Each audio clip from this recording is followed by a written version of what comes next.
Hello नमस्कार साथियों, मैं शशकांत आप सभी को स्टडी आरजेएस में स्वागत करता हूं। आज का विषय हमारा है जनरल स्टडीज़ और जनरल स्टडीज़ में जो हम लोग पढ़ेंगे जीके के बारे में। यानी कि जो हमारा जीके है या जीएस की बात करें तो आज हमारा जो टॉपिक है जीके और जीएस के बारे में पढ़ेंगे। जैसे कि हम लोग जानते हैं कि जो जीएस और जीके की बात करें तो कई सारे सब्जेक्ट मिलकर के बना होता है, मल्टीपल सब्जेक्ट से मिलकर के बना हुआ होता है, जिसमें से हम लोग हिस्ट्री के बारे में बात करेंगे, ज्योग्राफी के बारे में, पॉलिटी के बारे में हम लोग डिस्कस करते हैं, उसके बाद इको के बारे में करते हैं। इसके अलावा हमारा जनरल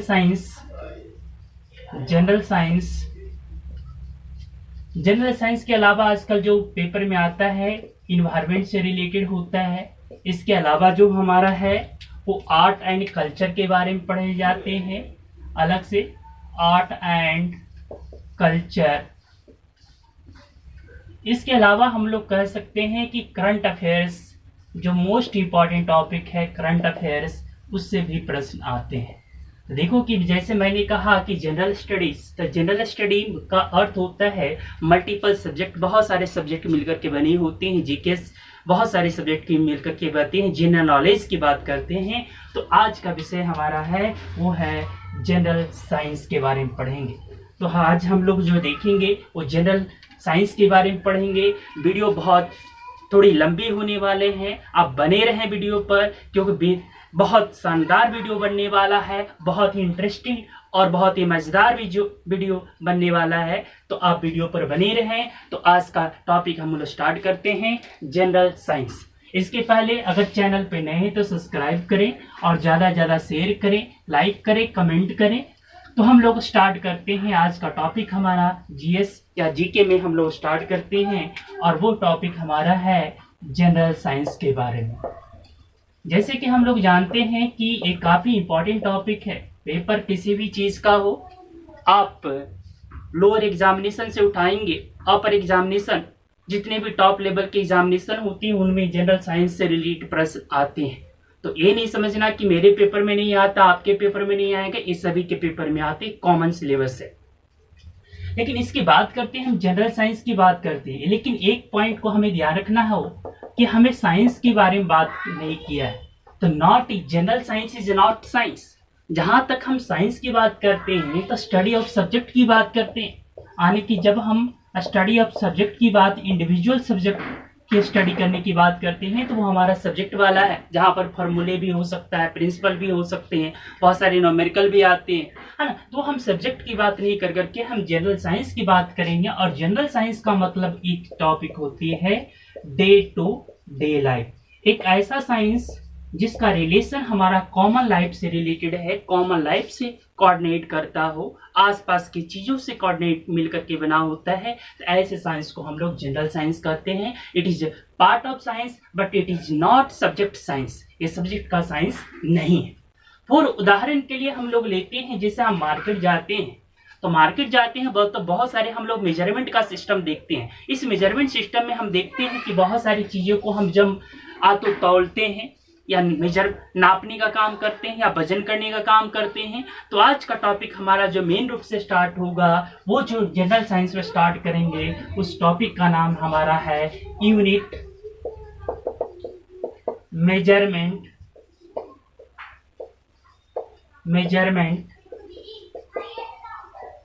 डायमेंशन, यानी कि मात्रक, मापन और बीमारी के बारे में पढ़ेंगे। काफी इंपॉर्टेंट टॉपिक्स है। पेपर किसी भी एग्जामिनेशन का हो, ये टॉपिक ऐसे हैं जो सभी से पेपर से रिलेटेड होती हैं और काफी इससे प्रश्न पूछे जाते हैं, बहुत ही हॉट टॉपिक माने जाते हैं और क्लास भी बहुत ही इंटरेस्टेड होने वाला है। तो चलते, तो आज का टॉपिक हमारा है यूनिट मेजरमेंट एंड डायमेंशन के बारे में बात करेंगे।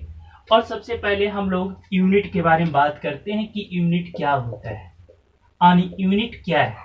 जैसे कि हम लोग जानते हैं, है ना, कि यूनिट क्या है, किसी भी चीज को मापन करने की जो चीजें होती है उसे हम लोग क्या कहते हैं, यूनिट कहते हैं। किसी भी चीज को रिप्रेजेंट करने के लिए हम किसी प्रॉपर यूनिट का इस्तेमाल करते हैं और उस प्रॉपर यूनिट को ही हम लोग क्या कहते हैं, मात्रक समझते हैं, यानी मापन समझते हैं। फॉर एग्जाम्पल्स के रूप में ले, अगर मैं किसी चीज को लेता हूं, Q का मतलब यहाँ कोई फिजिकल क्वांटिटी है NU, जैसे मैंने कहा मास इजकल टू 5 kg, 5 kg, तो यह मास क्या है, एक फिजिकल क्वांटिटी है, N क्या है, किसी चीज का नॉमेरिकल मान है, और U क्या शो करता है, यूनिट को शो करता है। तो किसी भी चीज को रिप्रेजेंट हम लोग जब तक नहीं कर सकते हैं, बता सकते 5 क्या यूनिटलेस, तो हम यूनिट की बात जब तक नहीं करेंगे तो उसका कोई प्रॉपर मीनिंग नहीं निकलता है। अलग बात, अदरवाइज वो क्या एक मैथमेटिक्स है, सिंबल है, एक नंबर के बारे में बात करता है। क्लियर है? तो मास यानी कि जितने भी फिजिकल क्वांटिटी होता है, कुछ में नॉमेरिकल वैल्यू होता है, साथ में उसका यूनिट लिखा होता है। क्लियर हुआ? अब देखो कि मान लीजिए कोई भी फिजिकल क्वांटिटी 5 किलोग्राम का हो सकता है, 10 किलोग्राम का हो सकता है, तो नॉमेरिकल वैल्यू क्या है, कांस्टेंट होता है। तो इसीलिए कह सकते हैं जो फिजिकल क्वांटिटी होता है directly proportional to 1 upon unit of size के बराबर होता है। यानी नॉमेरिकल वैल्यू किसी भी चीज का कांस्टेंट होता है, तो आप ऐसे कर सकते हैं Q upon U equal to N। N numerical value है, 2 हो सकता है, 3 हो सकता है, तो एक दोनों में क्या रिलेशन है, रेसिप्रोकल का है। यानी physical quantity reciprocal of the unit, या unit is reciprocal of the physical quantity. यह काफी इंपॉर्टेंट है, काफी बार पेपर में आते हैं कि दोनों में क्या रिलेशन होता है। जो भौतिक राशि होता है उसे मात्रक के साथ क्या रिलेशन होता है, तो मात्रक के साथ उसे रेसिप्रोकल यानी उल्टा होता है, यानी कि रेसिप्रोकल रेशियो में माना जाता है। क्लियर हुआ? अब नेक्स्ट जो हम पॉइंट कर बात करने वाले हैं, यूनिट। यूनिट का अर्थ होता है, यूनिट इज ए 2 टाइप्स।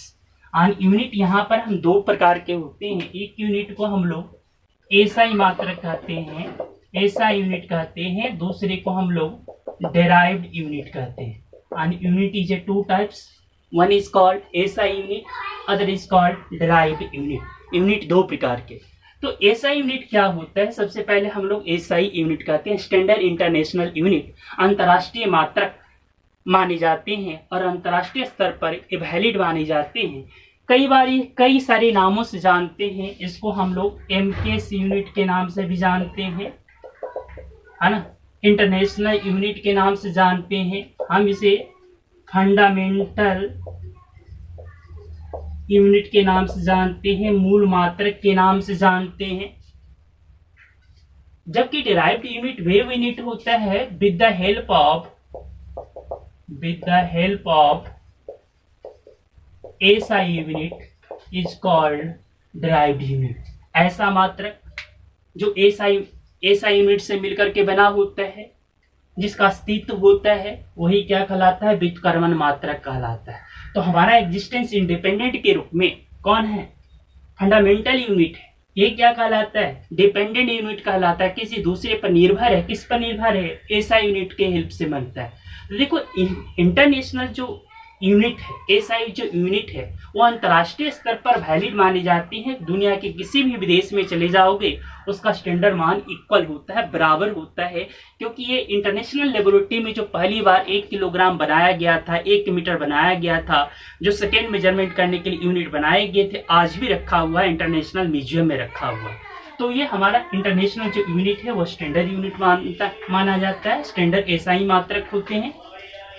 अब हम बात करते हैं, जब ये जो हमारा स्टैंडर्ड यूनिट होता है वो फिक्स्ड है, इसकी संख्या जो होता है लिमिटेड होता है ना, और इसकी संख्या फिक्स्ड है। तो ये सबसे पहले आपको एक चार्ट याद करनी है। एक तरफ आप फिजिकल क्वांटिटी लिखेंगे और एक तरफ आप भौतिक राशि लिखेंगे, भौतिक राशि, दूसरे तरफ लिखेंगे एसआई मात्रक, और तीसरे में हम लोग लिखेंगे हमारा सिंबल, और इसको रिप्रेजेंट करने का तरीका। सबसे पहला एसआई मात्रक जिसको कि हम लोग क्या कहते हैं, लेंथ, लंबाई। अब जब मैं लंबाई कह रहा हूं, चौड़ाई कहूं, ऊंचाई कहूं, मोटाई कहूं, यानी हाइट कहूं, विड्थ कहूं, या हम गहराई का हूँ, डेप्थ का हूँ, सभी का मात्रक एक ही होता है और उसका मात्रक क्या होता है, एसआई मात्रक मीटर होता है ना। एसआई मात्रक मीटर होता है, सिंबल कैपिटल एल होता है, लंबाई कैपिटल एल। दूसरी हम बात करते हैं, दूसरा जो हमारा यूनिट है जिसको हम लोग मास का अर्थ यहाँ पर हम लोग किलोग्राम में मेजर करते हैं। ऐसा यूनिट इसका किलोग्राम है। ऐसा नहीं कि मास का और भी यूनिट नहीं है, और भी यूनिट है, लेकिन वो अनदर यूनिट कहलाता है। इसका स्टैंडर्ड यूनिट क्या है, किलोग्राम है। इसका सिंबल कैपिटल एम है। दूसरा जो हमारा यूनिट है जिसको हम लोग कहते हैं टाइम।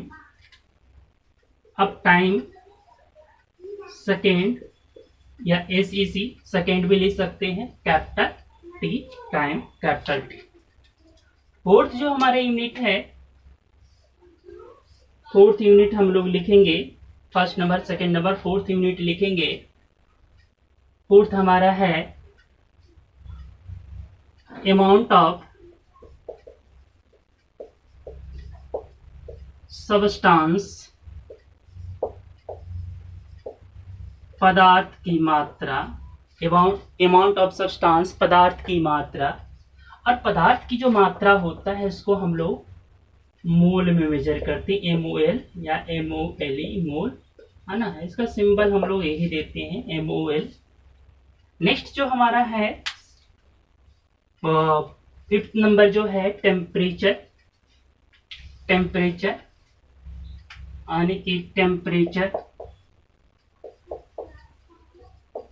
तापमान, और तापमान केल्विन और केल्विन। टेम्परेचर को हम लोग केल्विन में मेजर करते हैं, हालांकि इसका और भी डिग्री है, डिग्री सेंटीग्रेड में मेजर करते हैं, फ़ारेनहाइट में मेजर करते हैं। उसकी चर्चा हम लोग आगे करेंगे जब चैप्टर डिस्कस करेंगे डिटेल में। तो अभी हद तक हमने देखा, 5 यूनिट को देखा। 6 नंबर हम लोग लिखेंगे इलेक्ट्रिक करंट। 6 नंबर लिखेंगे इलेक्ट्रिक करंट। और इलेक्ट्रिक करंट को जो हम लोग मेजर करते हैं वो एम्पियर में मेजर करते हैं।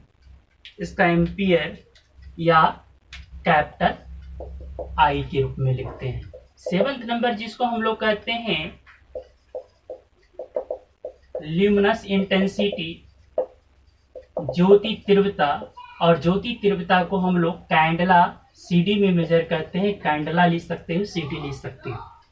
देखो कि टोटल 7th यूनिट है जिसको हम लोग फंडामेंटल यूनिट के नाम से जानते हैं, MKS यूनिट के नाम से जानते हैं, स्टैंडर्ड इंटरनेशनल यूनिट के नाम से जानते हैं।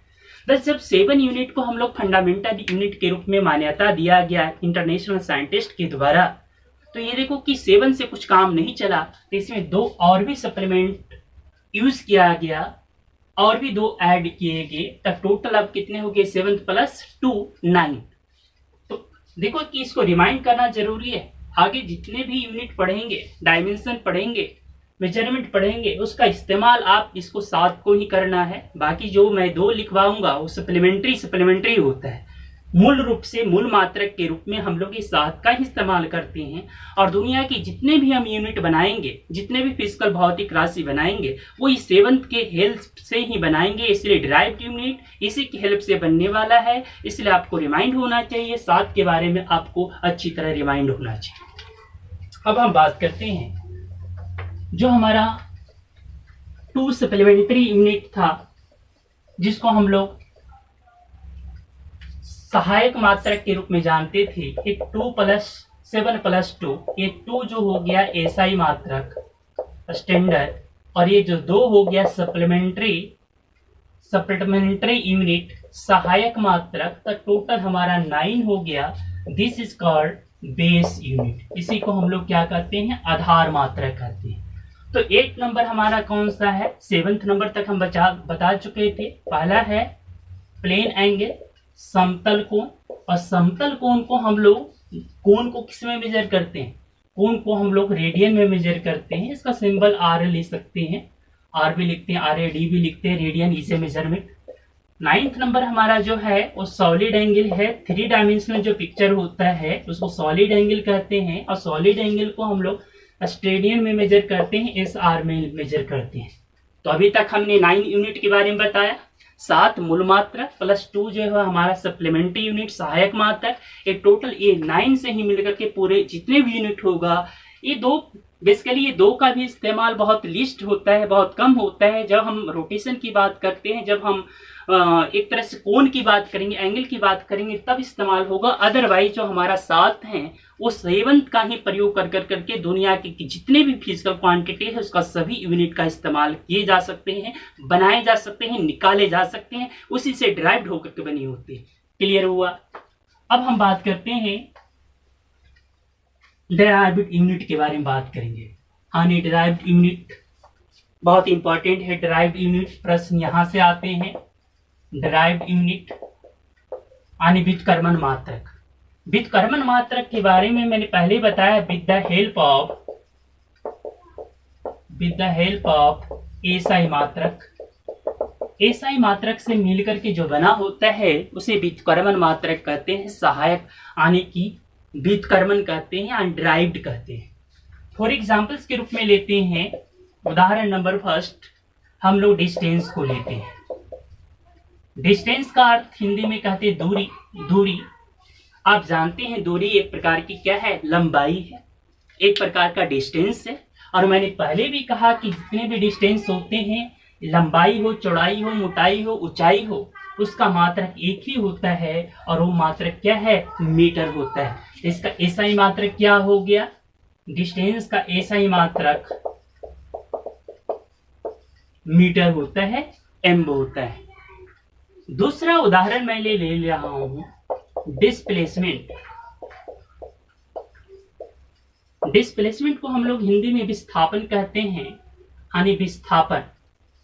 तो सबसे पहले हमें ये समझना है कि विस्थापन क्या होता है, दूरी क्या होता है। दूरी जो होता है किसी भी वस्तु का वास्तविक दूरी कहलाती है, एक्चुअल डिस्टेंस होती है। किसी भी वस्तु की वास्तविक दूरी उस वस्तु का दूरी कहलाता है, जबकि डिस्प्लेसमेंट किसी वस्तु का shortest distance between initial to final position. किसी भी वस्तु का वह न्यूनतम दूरी जो अंतिम और प्रारंभिक के बीच हो, पोजीशन के बीच का दूरी क्या कहलाता है? शॉर्टेड डिस्टेंस कहलाता है, यानी कि वो डिस्प्लेसमेंट कहलाता है।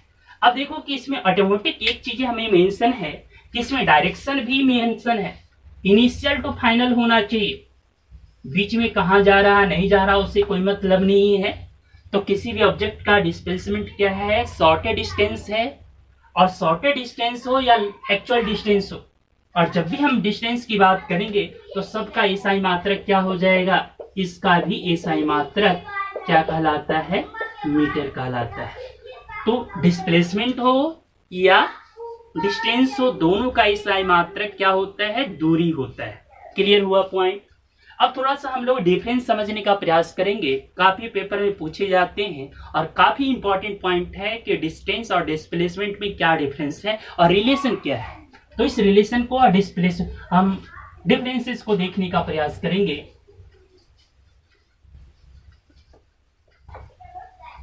सबसे पहला हम लोग देखेंगे कि जो डिस्टेंस एंड डिस्प्लेसमेंट टॉपिक हमारा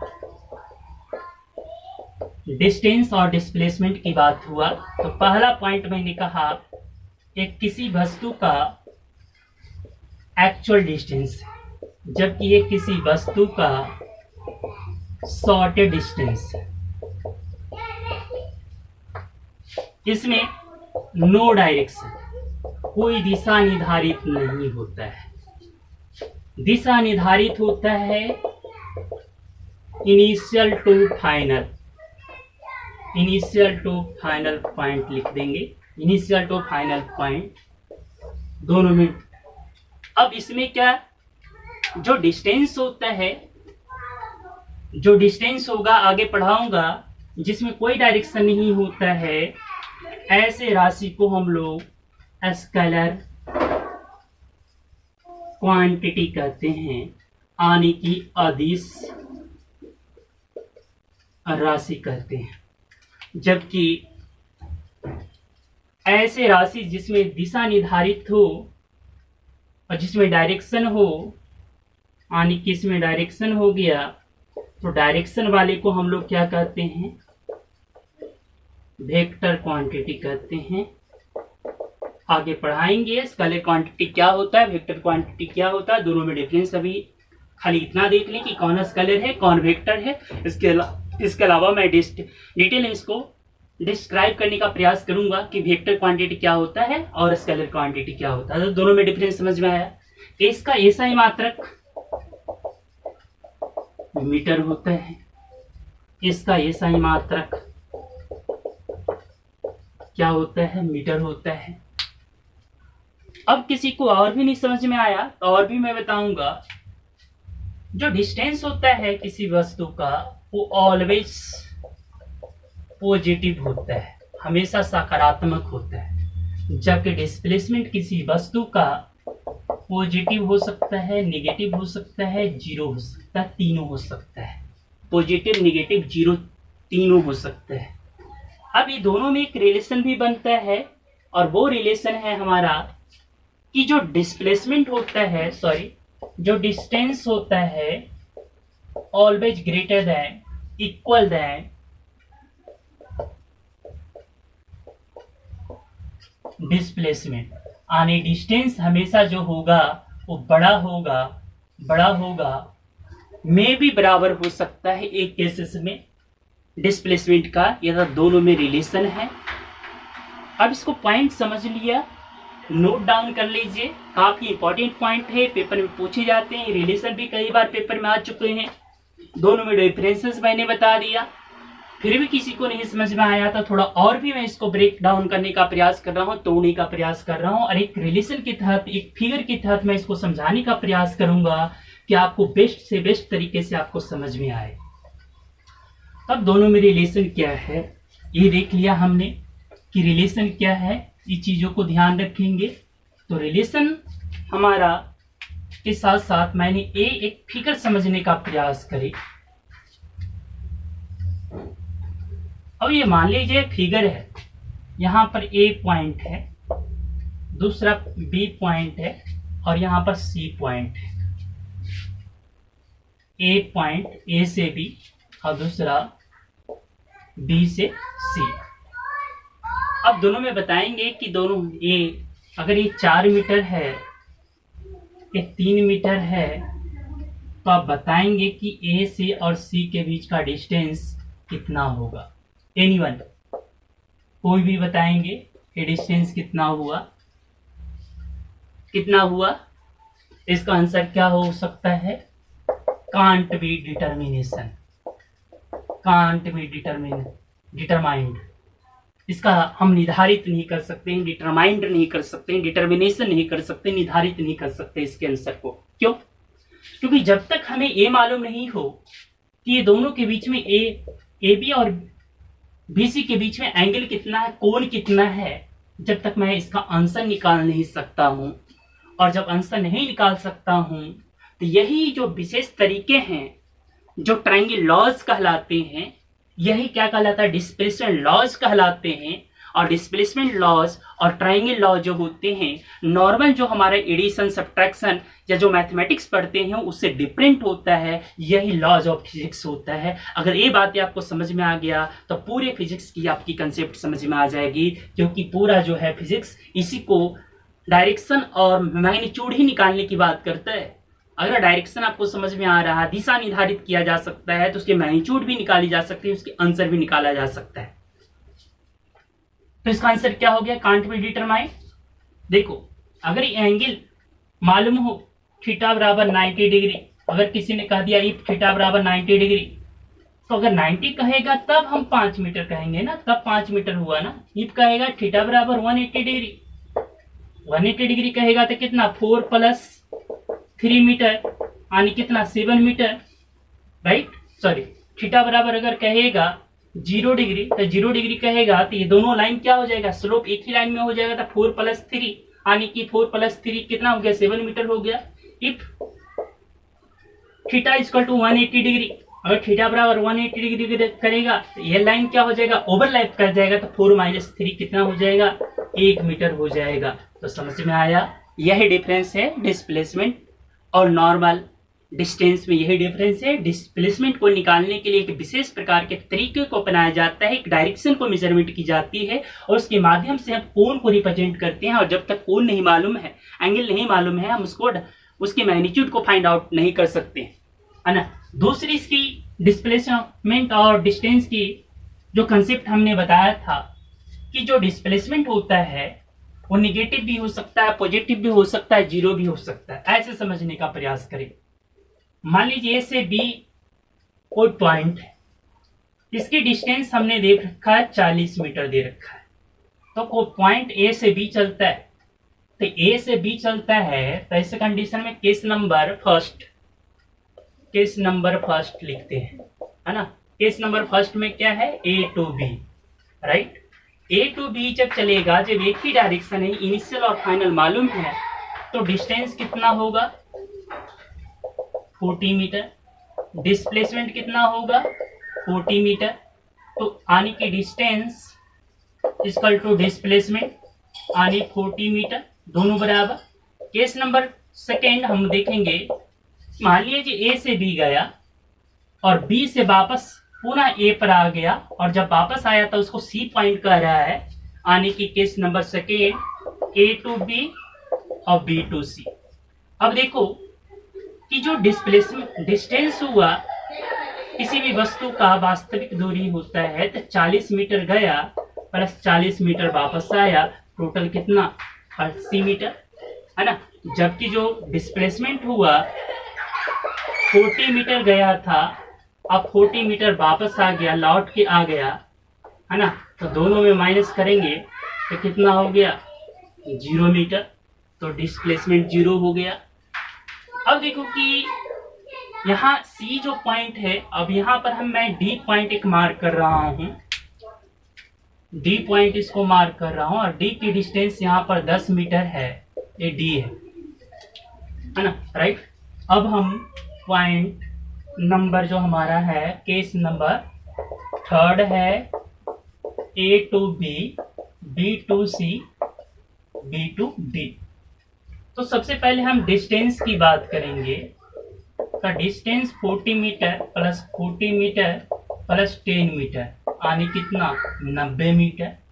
डिस्प्लेसमेंट की बात करेंगे तो 40 metre minus 40 metre minus 10 metre, कितना हो गया, वापस ही जा रहा है ना, डायरेक्शन उल्टा है ना, तो निगेटिव आ गया। यही कारण है कि डिस्प्लेसमेंट पॉजिटिव हो सकता है, निगेटिव हो सकता है, जीरो हो सकता है। तो अभी कंसेप्ट हमें समझ में आ गया, डिटेल में मैंने समझा दिया डिस्टेंस और डिस्प्लेसमेंट के बारे में। अब नेक्स्ट पॉइंट हम दूसरा केसेस लेने का प्रयास करते हैं। सेकेंड पॉइंट हम समझने का प्रयास करते हैं, काफी इंपॉर्टेंट पॉइंट। अगला जो पॉइंट है हमारा, स्पीड एंड वेलोसिटी के बारे में पढ़ेंगे। स्पीड और वेलोसिटी के बारे में पढ़ेंगे। देखो कि स्पीड बराबर होता है ना, डिस्टेंस अपॉन टाइम। अभी अभी मैंने बताया कि जो डिस्टेंस होता है उसकी एसआई मात्रक क्या होता है, तो इसका एसआई मात्रक क्या हो जाएगा, डिस्टेंस का किस में मेजर करते हैं, मीटर में, टाइम को किस में, मीटर पर सेकेंड, राइट। वेलोसिटी बराबर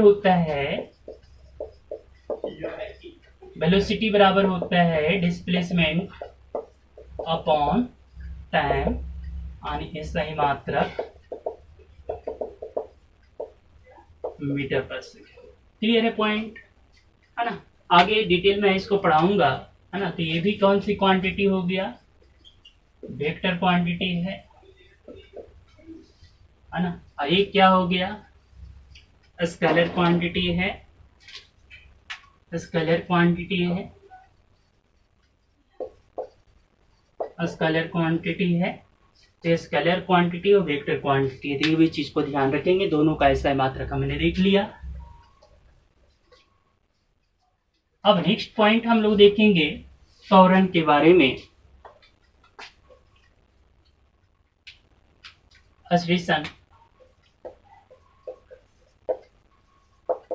एक्सलेशन आपने त्वरण, त्वरण बराबर होता है, बोलो, स्मॉल ए से लिखते हैं, क्या हुआ, त्वरण बराबर मास इंटू, है ना, वेलोसिटी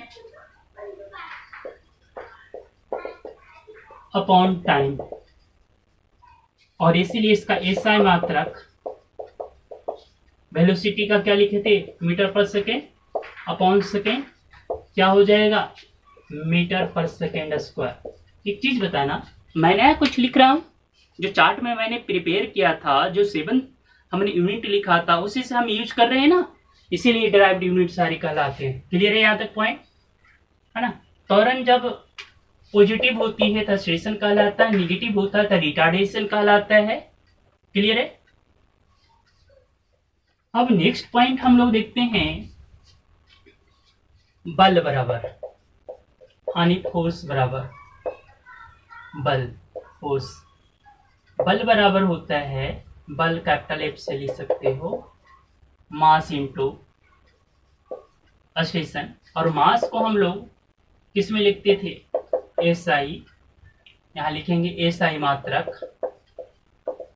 एस आई यूनिट किसका, फोर्स का, केजी, एक्सेलरेशन का किसने पढ़ा था, मीटर पर सेकंड स्क्वायर, इसको कंबाइन कर देंगे, केजी इंटू मीटर पर सेकंड स्क्वायर।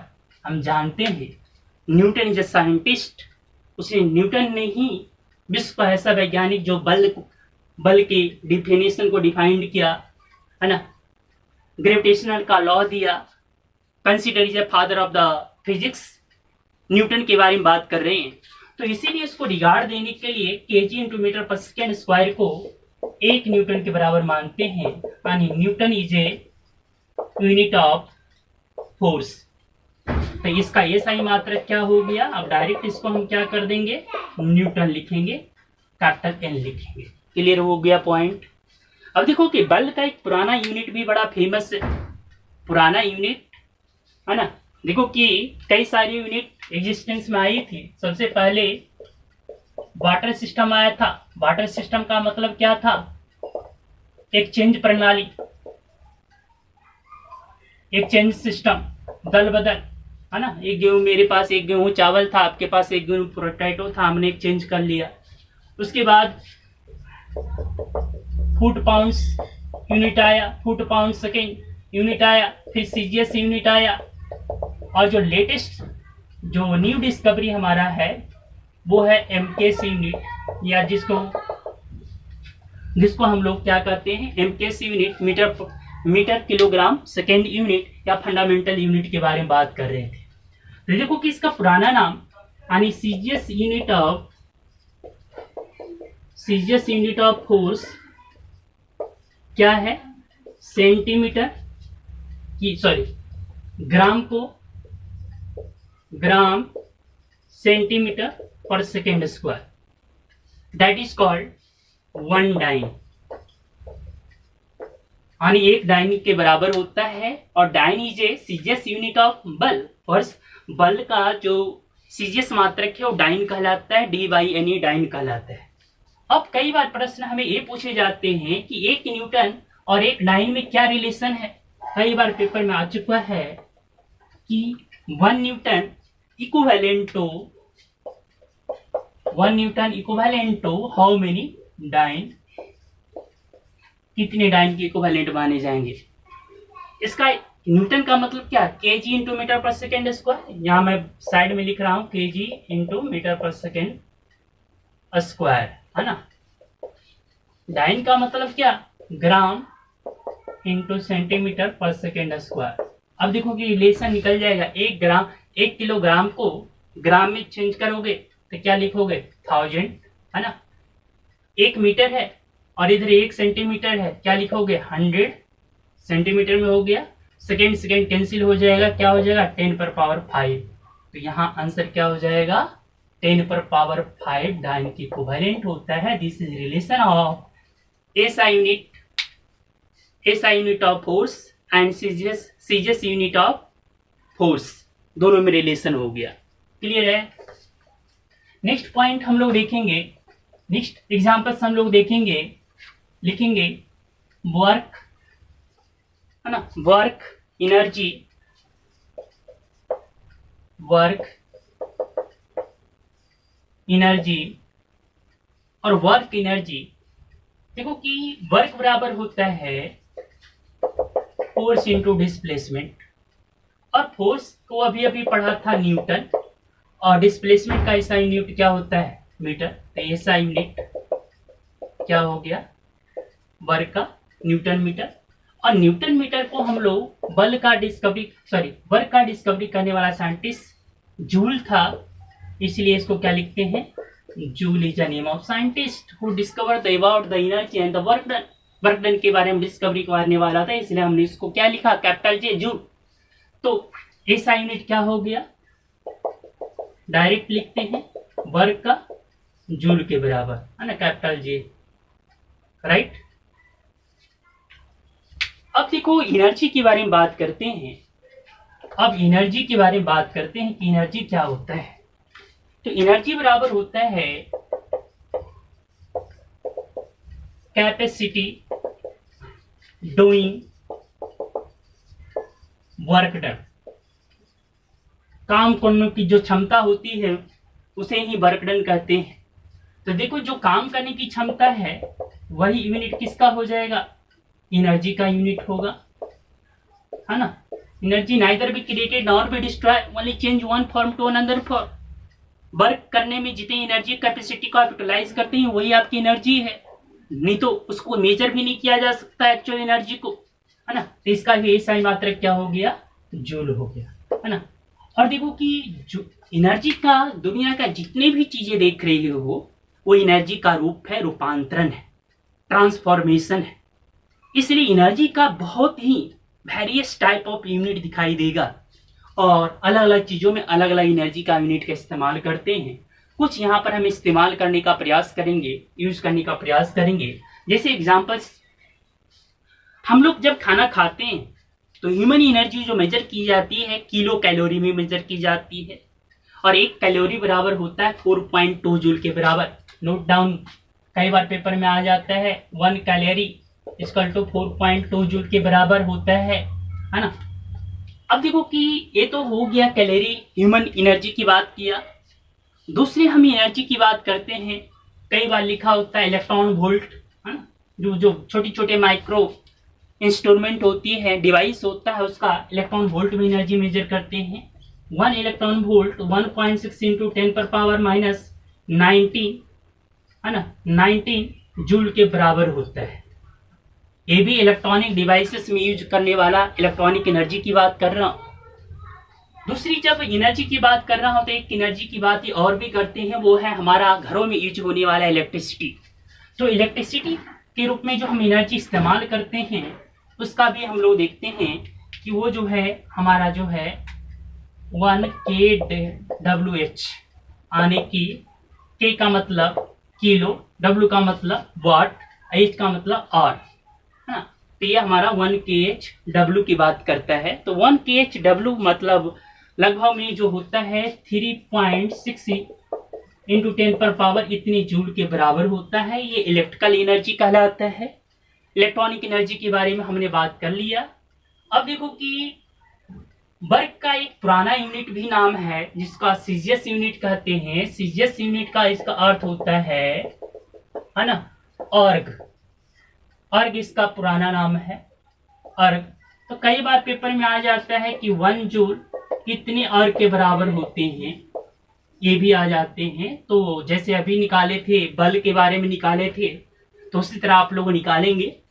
फिर भी अगर नहीं होगा तो मैं इसको निकाल के दिखाऊंगा, लेकिन अभी के लिए तो आप इतना लिख लें कि 1 जूल इक्विवेलेंट होता है 10 पर पावर 7 अर्ग के बराबर होता है। क्लियर है। अब नेक्स्ट पॉइंट हम लोग करने का प्रयास करते हैं, पावर। और पावर का मतलब होता है, हम लोग बात करेंगे पावर। पावर का मतलब शक्ति। अब शक्ति का मतलब होता है वर्क डन अपॉन टाइम, यानी वर्क डन अपॉन टाइम। तो ऐसा यूनिट क्या हो जाएगा, ऐसा यूनिट जूल पर सेकेंड, और जूल पर सेकेंड को हम लोग क्या कहते हैं, वाट, है ना, वाट और पावर का एक अनदर यूनिट होता है HP, हॉर्स पावर, और एक हॉर्स पावर होता है 743 के बराबर होता है, 743 वाट के इक्विवेलेंट होता है। इसको देख लेंगे एक बार, इसको प्लीज इसको right on in next class मैं इसको बताऊंगा, थोड़ा इसमें मिस्टेक हो रहा है ना। तो ऐसा यूनिट क्या हो जाएगा, जूल पर सेकेंड, और वाट कहते हैं 743 के बराबर ही होता है, लेकिन फिर भी मैं कंफर्म करके ये बात चीजें आपको बताऊंगा, है ना, राइट। अब हम नेक्स्ट पॉइंट बातें करेंगे, है ना, कुछ बातें करते हैं। वन लाइट ईयर, एक प्रकाश वर्ष, ये किसका यूनिट है? कई बार पेपर में आते हैं किसका यूनिट है, प्रकाश वर्ष किसका यूनिट है? इसका मान होता है 9.46 इंटू 10⁻15 मीटर के इक्विवेलेंट होता है। और जब मीटर लिखा हुआ है तो ये लंबाई की मात्रक होती है। प्राय इसका इस्तेमाल जो होता है खगोल शास्त्र के रूप में किया जाता है, एस्ट्रोनॉमिक्स के रूप में इस्तेमाल की जाती है। बड़े बड़े जो हमारा प्लैनेट होते हैं उनके बीच का डिस्टेंस मेजर करने के रूप में इस्तेमाल किया जाता है। इसके अलावा एक और यूनिट होता है पारसेक, है ना, पारसेक। और पारसेक का अर्थ होता है लगभग में इससे 3 गुना बड़ा होता है, लाइट ईयर का 3 गुना बड़ा होता है, मोर देन 3 टाइम्स मेजर बड़ा होता है, इसलिए इसको पारसेक कहते हैं और इससे भी बड़ा यूनिट है, राइट। ये छोटी छोटी पॉइंट हम पहले देखते हैं। 1 माइक्रोमीटर, माइक्रोन भी पढ़ते हैं, तो माइक्रोन का मतलब होता है 10⁻6 मीटर के इक्विवेलेंट होता है। नेक्स्ट है 1 एंगस्ट्रम, 1 एंगस्ट्रम का अर्थ होता है 10⁻−10 मीटर। 1 नैनोमीटर, और नैनोमीटर का अर्थ होता है 10⁻−9 मीटर इक्विवेलेंट होता है नैनोमीटर, माइक्रोमीटर, है ना, माइक्रोन, एंगस्ट्रम, ये सभी छोटे छोटे पॉइंट में इस्तेमाल की जाती है ना। एक चीज और हमने अभी नोट कर लेंगे पावर के बारे में, एक HP बराबर होता है 746 वाट के इक्विवेलेंट। अभी मैं मिस कर रहा था, है ना, इसको फॉरगेट था, लेकिन अभी मुझे डायरेक्ट इसका रिमाइंड हुआ। तो एक HP बराबर 746 वाट के इक्विवेलेंट होता है। राइट डाउन, क्लियर है यहाँ तक पॉइंट? किसी को एनी डाउट, किसी को यहाँ तक दिक्कत? कोई दिक्कत नहीं। अब आगे हम लोग थोड़ा सा मुझे टाइम देंगे, 5 मिनट और टाइम लेना चाहूंगा, 5 से 10 मिनट लेना चाहूंगा ताकि इसको कंप्लीट कर दूं, है ना, राइट। अब नेक्स्ट पॉइंट इसमें हम लोग समझने का प्रयास करेंगे वो है डायमेंशन के बारे में। डायमेंशन हमने 2-3 चीजें लिखा था। सबसे पहले हमने लिखा था यूनिट, है ना, कुछ चीजें हमने लिखा था मेजरमेंट और डायमेंशन। तो अभी जो मैं बातें कर रहा हूँ यूनिट के बारे में काफी सारी बातें किया, और रिमेनिंग बातें हम नेक्स्ट क्लास में करेंगे। काफी इंपॉर्टेंट प्रश्न और भी करवाएंगे इसके ऊपर, है ना। और मेजरमेंट के बारे में भी थोड़ा बहुत बातें किया, लेकिन हम जो नहीं बातें की अभी तक वो डायमेंशन के बारे में बात नहीं किए हैं, इसलिए अब हम डायमेंशन पर थोड़ा फोकस करेंगे। डायमेंशन का हिंदी में अर्थ होता है बीमाई, और बीमाई का अर्थ एक तरह से मैंने जब 7 हमने आपको यूनिट लिखवा रहे थे, SI मात्रक लिखवा रहे थे, तो साथ में मैंने सिंबल लिखवाया था, प्रतीक लिखवाया था। तो उस प्रतीक को ध्यान से आप लोग 1 मिनट के लिए आप प्रतीक को देखेंगे कि किसको किससे सिंबल करते हैं। उसके बाद में डायमेंशन आपको मुश्किल से 2 से 3 मिनट में आपको कंप्लीट कर देंगे। तो देखो कि सबसे पहले हम लोग आते हैं डिस्टेंस के बारे में आते हैं। तो देखो कि डिस्टेंस को मैंने SI मात्रक मीटर बताया था, लेकिन मैंने ये भी कहा था ये एक प्रकार की लंबाई है। लंबाई, चौड़ाई, मोटाई, ऊंचाई, गहराई कुछ भी होता है ना, तो सबकी मीटर ही होता। लेकिन अगर इसकी डायमेंशन की बात करें, है ना, डायमेंशन जिसको लिखना होता है उसको बड़े बड़े ब्रैकेट में लिखा जाता है। डायमेंशन की बात करें, डिस्टेंस की डायमेंशन की बात करें, तो क्या सिंबल होता है? Capital L। लंबाई को किससे डिनोट करते हैं? Capital L। डिस्टेंस का डायमेंशन क्या हो गया? Capital L। दूसरा उदाहरण देते हैं डिस्प्लेसमेंट ना, डिस्प्लेसमेंट का भी सिंबल क्या हो गया? कैपिटल L, यानी डायमेंशन भी कैपिटल L। दूसरा स्पीड, तीसरा प्रश्न हमारा स्पीड का डायमेंशन लिखना है। स्पीड का डायमेंशन हम बात करते हैं क्या होता है, डिस्टेंस अपॉन टाइम। डिस्टेंस को किससे लिखते हैं, कैपिटल एल से, है ना, और टाइम को किससे लिखते हैं, कैपिटल टी से। दोनों को ऊपर ले जा, एल टी माइनस वन, और इसको क्या लिख सकते हैं, एम जीरो एल टी पर पावर माइनस जीरो। किसी भी संख्या पर पावर, किसी भी अल्फाबेट पर पावर जीरो का अर्थ होता है वन, और इसको रिप्रेजेंट करने के लिए, एम के रिप्रेजेंट करने के लिए हम लोग एम पर पावर जीरो, एल पर पावर वन, टी पर पावर माइनस वन, यानी L T minus one. Clear हुआ? तो ये हमारे किसका हो गया, स्पीड का डायमेंशन हो गया, है ना। अब दूसरा हम वेलोसिटी की डायमेंशन की बात करें, आपको लोग खुद निकालें। वेलोसिटी का क्या हो जाएगा, डिस्प्लेसमेंट अपॉन टाइम। डिस्प्लेसमेंट का मतलब कैपिटल एल, टाइम का मतलब टी, दोनों को एक साइड ले जाओ, एल टी माइनस वन। और मैंने कहा अच्छा दिखाने के लिए क्या करेंगे, है ना, थोड़ा सुंदर दिखने के लिए ये भी लिख सकते हैं, नहीं तो वहीं पर छोड़ सकते हैं, है ना, एम पर पावर जीरो एल टी पर पावर माइनस वन। अब नेक्स्ट हम लोग डायमेंशन देखते हैं, वो डायमेंशन है हमारा त्वरण, स्टेशन का। और स्टेशन का अर्थ होता है, अभी अभी मैंने बताया था, small M, small A equal to velocity upon time, है ना। वेलोसिटी अपॉन टाइम इतना समझ लिया अभी रफली। तो वेलोसिटी ऑफ टाइम का मतलब L T minus one. Velocity का डायमेंशन क्या होता है, L T minus one upon T, दोनों को एक साइड में ले जाओ, एल टी माइनस टू, है ना। तो एम पर पावर जीरो, एल पर पावर माइनस टू, एम पर पावर जीरो, एल टी पर पावर माइनस टू। देखो कि एम पर पावर जीरो, एल पर power minus one, sorry L पर पावर वन और टी पर power minus zero minus two, ये क्या कहता है, डायमेंशनल पावर कहलाता है। यानी कि जो स्टेशन है, त्वरण है, उसका डायमेंशनल पावर जीरो, वन और माइनस टू है। क्लियर हुआ पॉइंट? अब नेक्स्ट हमारा है फोर्स, बल के बारे में, है ना। बल बराबर आप लोग जानते हैं, और नहीं जानते हैं फिर भी नोट डाउन करें। बल बराबर होता है मास इंटू स्टेशन। और बल का डायमेंशन लिखना हो तो बल का डायमेंशन बराबर हो जाएगा, यहाँ पर एम क्या है ना, एम को मास, मास को किस में लिखते हैं, एम में, कैपिटल एम में। ए को क्या लिखते हैं, एल टी माइनस टू, यानी कि M L T minus two is a dimension of force. Force का डायमेंशन हो। क्लियर है ना। तो आज के लिए इतना ही। वीडियो अच्छा लगे तो लाइक करो, सब्सक्राइब करो, चैनल पे नए हो तो सब्सक्राइब करो, ज्यादा से ज्यादा शेयर करो, बेल आइकन को दबाना ना भूलें ताकि आपको नए वीडियो का नोटिफिकेशन मिलता रहे। Thank you watching video, take care, अपना ध्यान रखें।